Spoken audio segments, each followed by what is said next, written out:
there, happy Saturday. Hope everybody's enjoying the sunshine this morning. I'm feeling a little under the weather, so I apologize. I promised this video yesterday, but I actually spent most of the day yesterday on the couch, which is pretty unusual for me, but knocked out my butt pretty good. So I'm taking the day today as well to kind of rest and recover, so I can be back at it hopefully tomorrow. It's hard for me to take time off of working out, but a lot of people ask this question if you're sick, if you should try to still work out. Usually the answer is no. Give your body some time to rest. I admit sometimes I'm not very good about that myself, but you're better off in the long run. You'll probably recover more quickly if you really take a couple days, take it easy, try to eat some really good, healthy food and care for your body. And don't worry about it. It's not going to hurt you too bad. Get back at it as soon as you can.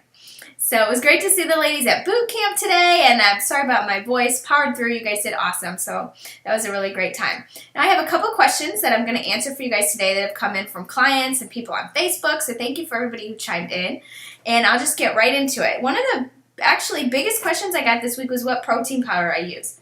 I've been using, actually, Vitamin Shoppe has its own store brand. It's called Body Tech. I've been using their vanilla whey and their chocolate casein for a little while now. I actually switched over from Optimum Nutrition, which I probably like a little bit better flavor-wise.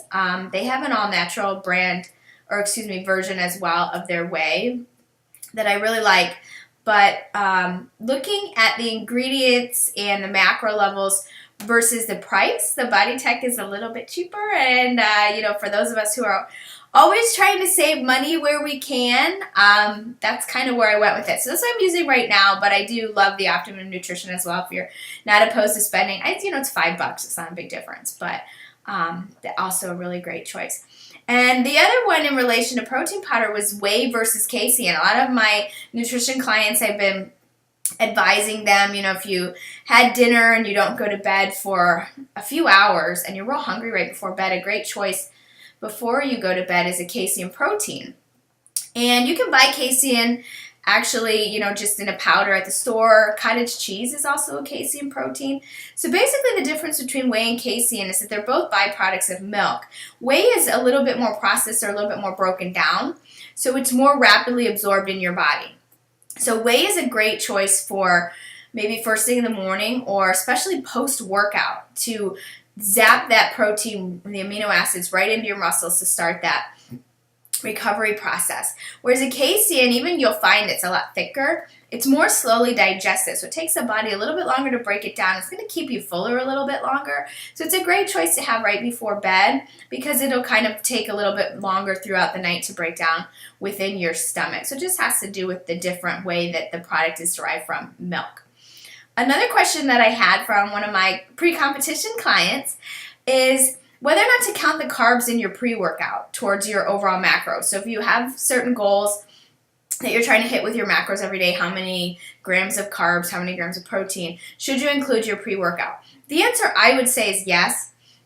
And the reason for that is that everything counts. When you're getting into a competition prep especially, that little bit can make a big difference towards your overall, if you think about even if it's 5 grams of carbs every day, 6 days a week, that's 30 grams of carbs a week. So that does add up. It does count.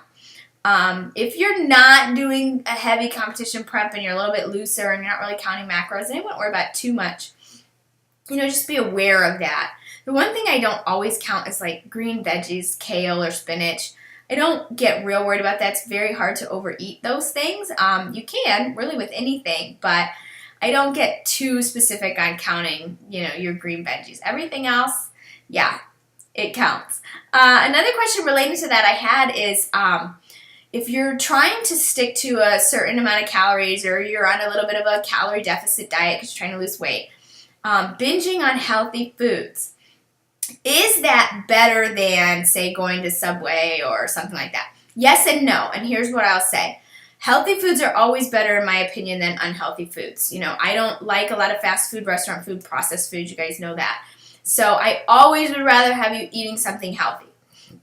However, even healthy foods, especially I think some of the things mentioned were like peanut butter or coconut oil, they do add up. They have, even though those things are healthy fats, they are still fats. This is kind of what happened to me actually towards the end of my bulking over the last few months. Is I was really kind of giving myself that excuse of it's healthy. So I was kind of not paying attention to how many times I was going to the cashew jar and that kind of thing. It will add up. Those are fat grams. Whether or not they're good, I mean, they're much better choice than a trans fat, but they add up. So you do have to be stringent, even with healthy foods when you're trying to lose weight. You have to watch how much you eat. There is another way that this works, though, and that's kind of with cheat meals. If you stick to a low-calorie diet for, say, 2 to 3 weeks at a time, and mentally you're kind of starting to break down and your cravings get really bad and you really feel like, gosh, this diet isn't even worth it.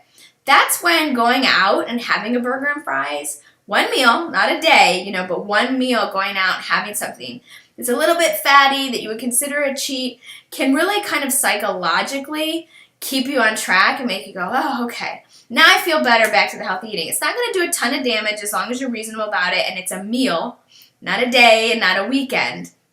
One meal and then right back on track. The important thing with that is you do have to be in that calorie deficit the rest of the time. So I would wait, 7 to 10 days of a good calorie deficit before you go for that cheat meal, or it is probably likely to put you over if you're really not cutting back on all the other days. So, something to pay attention to. If mentally you're really starting to have it with your diet, maybe throw in a cheat meal and give yourself a break. The last question that I have was about eating before working out in the morning. This is something I deal with my competition clients. For me, I do like a fasted cardio, which means without eating breakfast, for fat loss, especially for female lower body fat loss. So what that means is, I'll get up first thing in the morning. I'll either have just a scoop of protein powder or some BCAAs and water and do low to moderate intensity cardio for 30 to 40 minutes max. You're not pushing yourself real hard. You get a good sweat going. You're breathing a little bit heavy, but you're not feeling overly fatigued. And that's to prevent any catabolism of your muscles or muscle breakdown, which could possibly happen. But it's great to kind of kickstart the fat burning process within the body and force the body to pull from your fat stores for energy. Now, if you're going to do a heavy, intense lift in the morning or say HIIT, even a spin class, I highly recommend that you have at least a little bit of carb as well. So maybe a scoop of protein, especially if you're trying to run to spin class and you haven't been up for an hour yet before you get on the bike. Have like a scoop of protein powder and maybe a little half of a banana or a small apple. Something to give your body something to burn, because if you're working at anything higher than a moderate intensity, you really do need that glucose to kind of give your body some energy to work off of, and especially if you're doing any kind of intense lifting, you're going to have much better progress and be able to lift much more effectively if you have a little bit of glucose to work off of. So thanks for all the questions. That's it for today. Shoot me an email, post on Facebook, and I'll be answering your questions here every week. Thanks, guys. Have a great weekend.